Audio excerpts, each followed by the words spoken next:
Good morning, dear listeners, and welcome to the second episode of our special radio series brought to you by the regional news unit Akashvani, Kohima as part of the Seva Saptah 2025 celebrations. In today's episode, we are talking about a very important topic, transforming governance through bold reforms. Over the past 11 years, India has seen major changes from big tax reforms like GST to digital inclusions through Digital India and large-scale infrastructure projects such as PM Gati Shakti, among others. These reforms are not just about development, they are about reshaping the way our government works, making it more transparent, efficient, and people-centric. But here is the big question. How has these changes impacted us on the ground? What do they mean for a state like Nagaland with its own unique geography, culture, and development needs? To help us explore these, we are joined by Mr. Chothazo Nienu, Assistant Professor at the Department of Economics, Pfutsero Government College. Thank you, Mr. Nienu, for joining in our program. Thank you for having me on your show. Let me begin by asking your opinion. What has been the most influential and transformative reform introduced in the last 11 years? Could you elaborate on it from a broader policy or governance perspective, particularly with relevance to a state like Nagaland? There have been several significant reforms in the last 11 years. One of the major reforms that stand out is what is often referred to as the GEM trinity. The J stands for Jandan accounts, where people were able to open zero balance bank accounts and get access to the formal banking system. The A refers to Aadhaar, which is the unique identification system that helps link beneficiaries to government schemes. And M stands for mobile, which helps in delivering services and information directly to people's phones. Together, this GEM trinity has enabled the government to implement direct benefit transfer, where financial assistance or subsidies are transferred straight into people's accounts without intermediaries. This has helped reduce leakages, improve transparency, and ensure that benefits reach the people at the right time. Of course, there have been many other important reforms like infrastructure development, reduction in corporate and personal income tax, implementation of the goods and services tax, and campaigns like the Swachh Bharat for sanitation. But if I have to highlight one reform that has had the most noticeable impact, I would say it's the direct benefit transfer. It has brought real benefits to citizens, especially those in remote areas like Nagaland, by ensuring that government support is accessible, efficient, and less prone to corruption. When Prime Minister Narendra Modi came to power in 2014, he emphasized the idea of minimum government, maximum governance. Over the past 11 years, what has this vision played out in practical terms? What tangible impact do you think it has had on governance and administrative across India, and how has it reflected in a state like Nagaland? I think we need to look at this issue from two levels. One is the individual level and the other is the corporate or public sector level. From the individual's perspective, as I mentioned in the earlier question, the idea of minimum government and maximum governance has brought a lot of changes. Some listeners might have forgotten, but just about 12 years ago, even students had to go through complicated procedures just to get their documents verified through a process called attestation, where gazetted officers of the government would attest documents. There were many small obstacles that affected everyday life. There is even a famous refrain, especially in the 1980s. Rajiv Gandhi, then the Prime Minister of India, had said that for every rupee targeted towards welfare and poverty alleviation, only a fraction, that is 15 paise, reach the intended beneficiary. Today, with the use of mobile technology, internet access, and identification systems like Aadhaar, benefits are directly transferred to people's accounts, making the process much more efficient and transparent.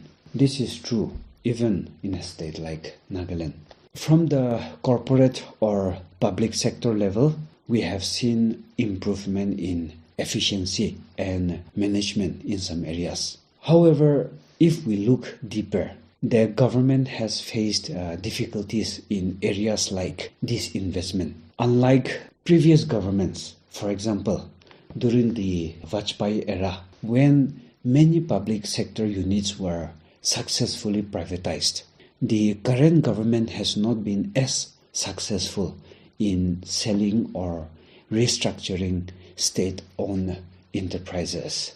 So, despite improvements in governance, the government's ability to transfer or unlock the value of public assets has remained limited. So, while minimum government and maximum governance has helped in improving service delivery and reducing waste at the individual level, challenges remain when it comes to managing and reforming public enterprises.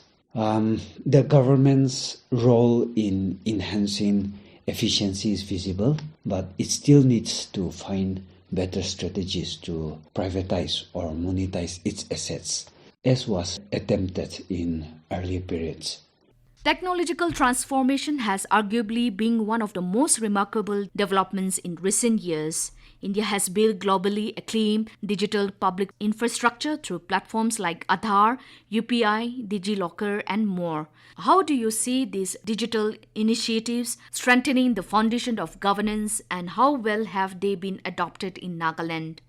Technological transformation in governance, where governance has been brought to the doorstep of the citizens, is one of the major changes we have seen in the last 11 years. This has transformed governance in several ways. One of them is easy identity verification, as you have mentioned, through mechanisms like Aadhaar and DigiLocker. Another benefit, which perhaps we don't highlight enough, is that it reduces the cost of handling or the cost of transmission. I myself am looking after the scholarship of the students from my college, and I can attest that by transferring the scholarship amounts of the students directly into their Aadhaar link bank accounts, the cost of handling cash is significantly reduced, in fact completely eliminated. Earlier, the process involved bringing the money from the bank, handling it through the cashier, and then distributing it to the students. All these steps are now eliminated. When you multiply this process by crores and crores of beneficiaries, you see how much the cost of handling and providing resources has been reduced. Since intermediaries have been taken out, leakages, or what we call corruption, are also prevented. These are some of the clear benefits we see because of the digital transformation in governance. In a state like Nagaland, the benefits are multiplied because of community assistance. The community is able to support beneficiaries in ways that government systems alone might not.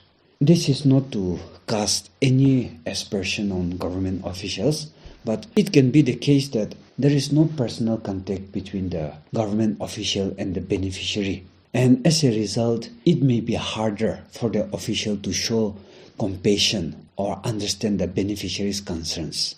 However, since community members, people within the village who know the person, are involved in helping the beneficiaries, this gap is bridged. For example, an elderly person or an uneducated person who is receiving benefits from a government scheme can get assistance from someone within their community. And because Nagas live in a communitarian society, this digital transformation has been more beneficial to the populace compared to perhaps other parts of the country.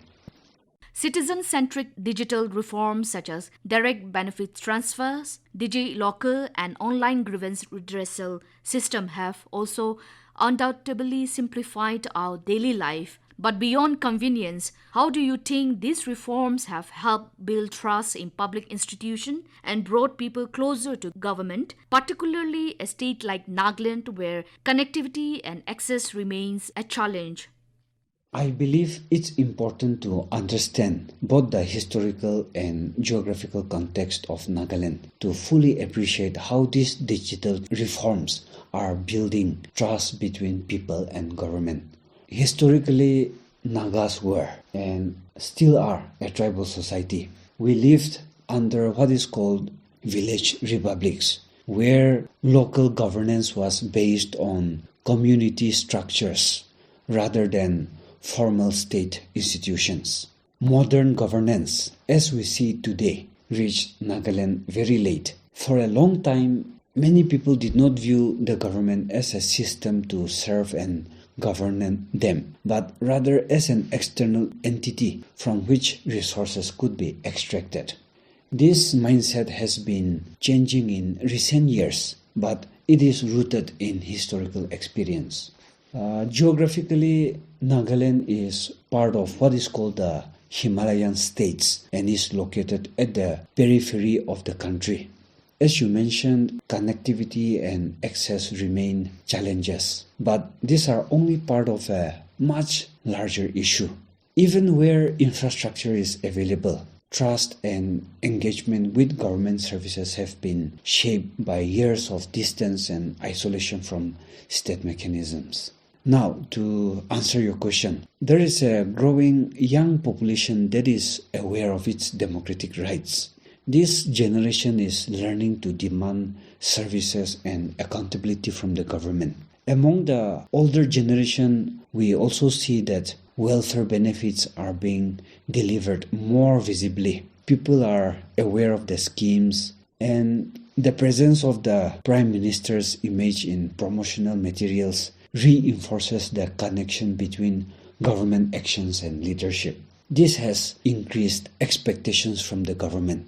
Going forward, any government that fails to deliver welfare efficiently and transparently will likely be seen as alien, distant, or even ineffective.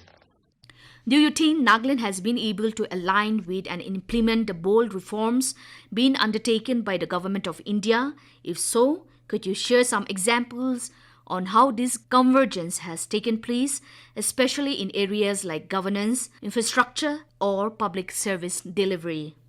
Yes, without a doubt, the state of Nagaland has also been able to align itself with the reforms being taken by the Government of India.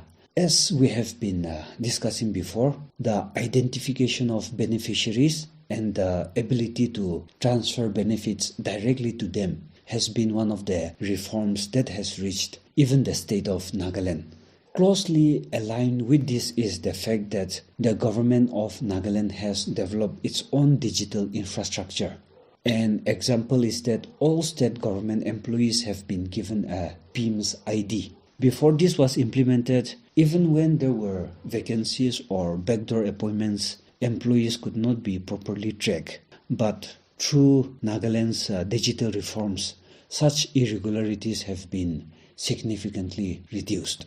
Another digital reform taken up by the Nagaland government is that salary disbursement is now done entirely through digital means. These are two areas where reforms initiated by the central government are also impacting the state government's processes. If we look at how the Nagaland government operates, it works closely with different ministries at the central level to implement reforms.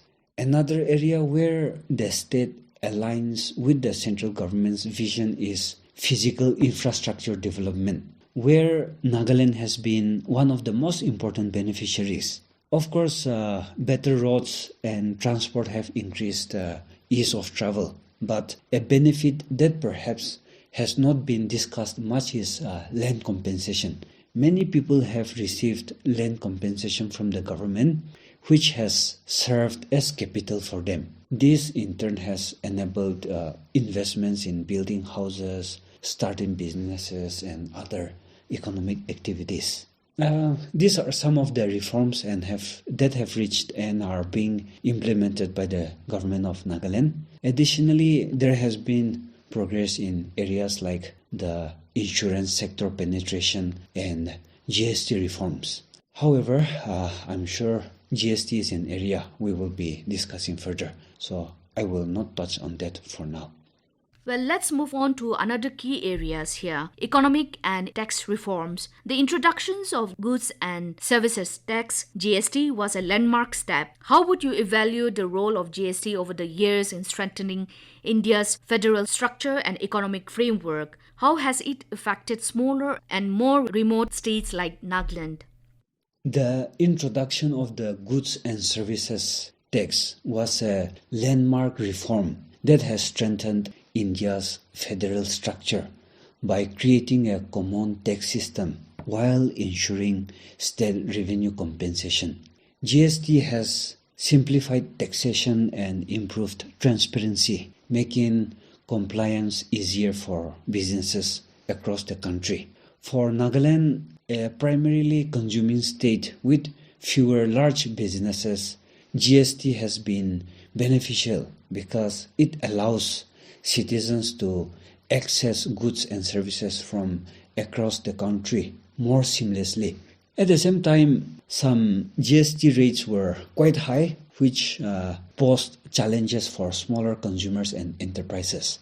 However, the positive side is that the government is continually refining and reforming GST to make it more efficient and equitable.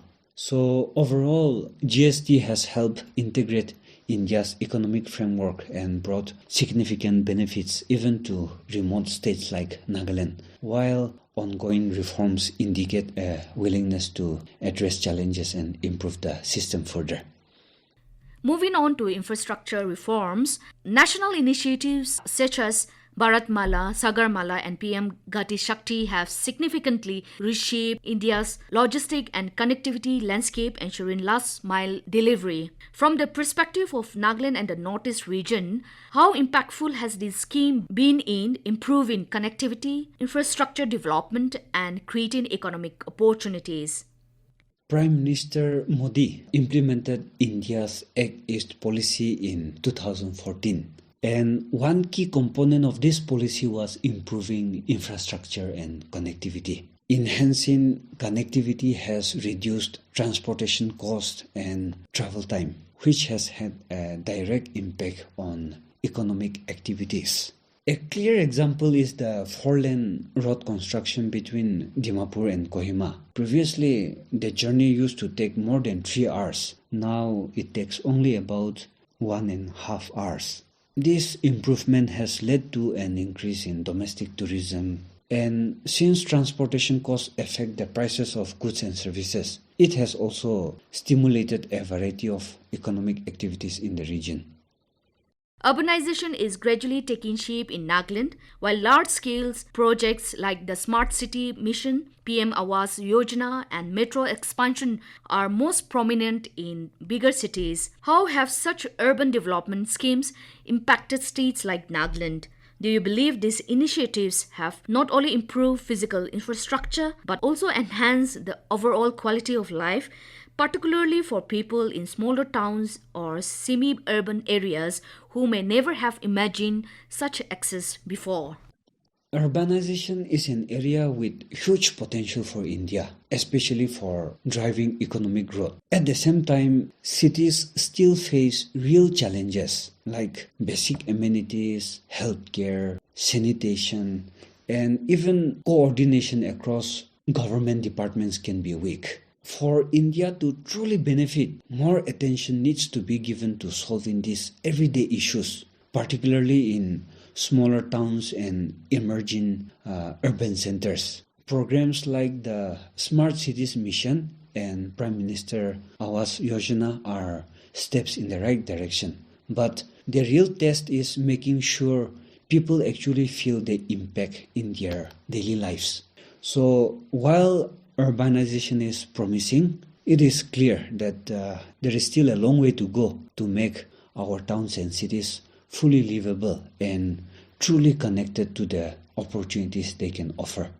So, Mr. Nienu, which key economic or governance reforms do you think are still pending, and where should the government focus next, particularly in the context of Nagaland?